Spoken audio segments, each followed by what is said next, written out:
നിയമസഭാ തെരഞ്ഞെടുപ്പിലുള്ള കോൺഗ്രസിന്റെ ആദ്യഘട്ട സ്ഥാനാർത്ഥി പട്ടിക ഇന്ന് പ്രഖ്യാപിച്ചേക്കും. ആദ്യഘട്ടത്തിൽ പട്ടികയിൽ 50-ലേറെ സ്ഥാനാർത്ഥികൾ ഉണ്ടാകും എന്നാണ് സൂചന. ഹൈക്കമാൻഡ് നിർദ്ദേശപ്രകാരം കെ സുധാകരൻ ഡൽഹിക്ക് തിരിച്ചു. രാഹുൽ ഗാന്ധിയുമായും മല്ലികാർജ്ജുൻ ഖാർഗെയുമായും കെ സുധാകരൻ കൂടിക്കാഴ്ച നടത്താൻ പോകുന്നു. സ്ഥാനാർത്ഥികളെ പ്രഖ്യാപിച്ചതോടെ LDFും NDAയും പ്രചരണം ആരംഭിച്ചു. മട്ടന്നൂരിൽ പിണറായിലേക്ക് ഇന്ന് മുഖ്യമന്ത്രി പിണറായി വിജയൻ റോഡ് ഷോ നടത്തും. മുസ്ലിം ലീഗിന്റെ സ്ഥാനാർത്ഥി പ്രഖ്യാപനം സംബന്ധിച്ച കാര്യത്തിൽ ഇന്ന് അന്തിമ തീരുമാനമുണ്ടാകും. കേരള കോൺഗ്രസ് ജോസഫ് ഗ്രൂപ്പിന്റെ സ്ഥാനാർത്ഥികളെയും ഇന്നറിയാം. അപ്പോൾ നമ്മുടെ 24 ആർമി സജ്ജമാണ്. പ്രത്യേകിച്ച് വിവിധ ജില്ലകളിൽ നിന്നായും വിവിധ മണ്ഡലങ്ങളിൽ നിന്നായും നമ്മുടെ 24 ആർമി സജ്ജമായിട്ട് നിൽപ്പുണ്ട്. വിനീത വിജി ചേരുന്നുണ്ട്, അജീഷ് ജയകുമാർ ചേരുന്നുണ്ട്, ദീപക് ധർമ്മടം, രാഹുൽ വിജയൻ, R ശ്രീജിത്ത്, ഒപ്പം തന്നെ വിപിൻ സി വിജയൻ, ഗോകുൽ കെ വേണുഗോപാൽ. അപ്പോൾ എല്ലാവർക്കും സ്വാഗതം. എല്ലാവർക്കും ഗുഡ് മോർണിംഗ്. ഒരു ഗംഭീര ഗുഡ് മോർണിംഗ്.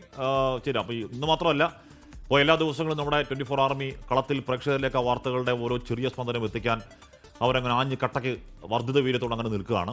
അപ്പോൾ അത് നമുക്ക് വിനീത വിജയിലേക്ക് പോകാം. വിനീത, അപ്പോൾ കോൺഗ്രസിന്റെ സ്ഥാനാർത്ഥി പട്ടിക ഇതുവരെ ആയിട്ടില്ല.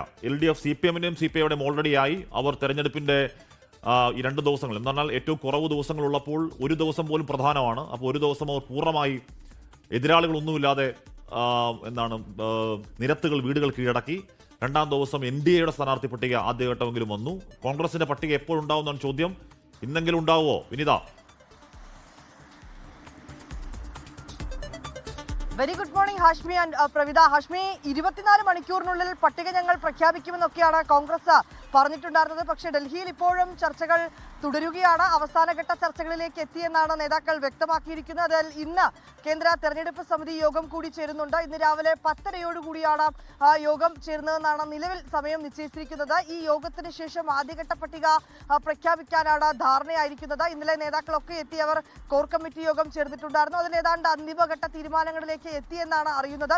അതേസമയം ഈ MPമാർ മത്സരിക്കുന്നത് ഉൾപ്പെടെയുള്ള കാര്യങ്ങളിൽ ഇപ്പോഴും അനിശ്ചിതത്വം തുടരുകയാണ്. അത് കെ സുധാകരൻ കൂടി ഡൽഹിയിലെത്തി ചർച്ചകൾ ചെയ്തതിനു ശേഷം അക്കാര്യത്തിൽ ഒരു അന്തിമ തീരുമാനത്തിലേക്ക് എത്താമെന്നൊരു നിലപാടിലേക്ക് നേതാക്കൾ എത്തിയിരിക്കുന്നുവെന്നാണ് നമുക്ക് മനസ്സിലാക്കാൻ കഴിയുന്നത്. അതിൽ ഏറ്റവും പ്രധാനമെന്ന് പറയുന്നത് സുധാകരന് മാത്രമായി ഇളവ് കൊടുക്കാൻ കഴിയുമോ, സുധാകരന് ഇളവ് നൽകുകയാണ് എങ്കിൽ ഇതിനോടകം തന്നെ മത്സര സന്നദ്ധത അറിയിച്ച മറ്റ് MPമാരുണ്ട്, അവരെ ഏത് രീതിയിൽ പരിഗണിക്കേണ്ടി വരുമെന്ന് ഉൾപ്പെടെയുള്ള കാര്യങ്ങളൊക്കെ തന്നെ ഇപ്പോഴും കോൺഗ്രസിനെ സംബന്ധിച്ചിടത്തോളം ആശയക്കുഴപ്പത്തിൽ തന്നെ ഇങ്ങനെ തുടരുകയാണ്. ഏതാണെങ്കിലും ഇന്ന് രാവിലെ ചേർന്ന യോഗത്തിന് ശേഷം ഒരുപക്ഷെ ആദ്യഘട്ട പട്ടിക പ്രഖ്യാപിക്കുമെന്നാണ് അറിയാൻ കഴിയുന്നത്. ആദ്യഘട്ട പട്ടികയിൽ 50-ലേറെ സ്ഥാനാർത്ഥികൾ ഉണ്ടാകുമെന്നാണ് നമുക്ക് നിലവിൽ മനസ്സിലാക്കാൻ കഴിയുന്നത്. ഒരുപക്ഷെ 50-ലേറെ സ്ഥാനാർത്ഥികൾ എന്ന് പറയുമ്പോൾ അതിൽ ഈ സിറ്റിംഗ് മണ്ഡലങ്ങളിൽ നിന്നുള്ളവരുണ്ട്, ഒപ്പം തന്നെ ഒറ്റപ്പേരിലെത്തിയ മണ്ഡലങ്ങൾ, സംവരണ മണ്ഡലങ്ങൾ ഉൾപ്പെടെയുള്ളവരായിരിക്കും ഈ ആദ്യഘട്ട പട്ടികയിൽ ഉണ്ടാവുക. ഇനി കോൺഗ്രസിനെ സംബന്ധിച്ചിടത്തോളം ഇനിയിങ്ങനെ ആദ്യഘട്ടം 2ാം ഘട്ടം എന്നിങ്ങനെ ചർച്ചകളിലേക്ക് പോകാൻ നിലവിൽ സമയമില്ല. അതുകൊണ്ട് തന്നെ പരമാവധി സ്ഥാനാർത്ഥികളെ ആദ്യഘട്ടത്തിൽ പ്രഖ്യാപിക്കുക എന്നുള്ളത് തന്നെയാണ് മുന്നിലുള്ള ഒരു അജണ്ട. അതുമായി ബന്ധപ്പെട്ടുകൊണ്ടുള്ള ചർച്ചകളൊക്കെ തന്നെ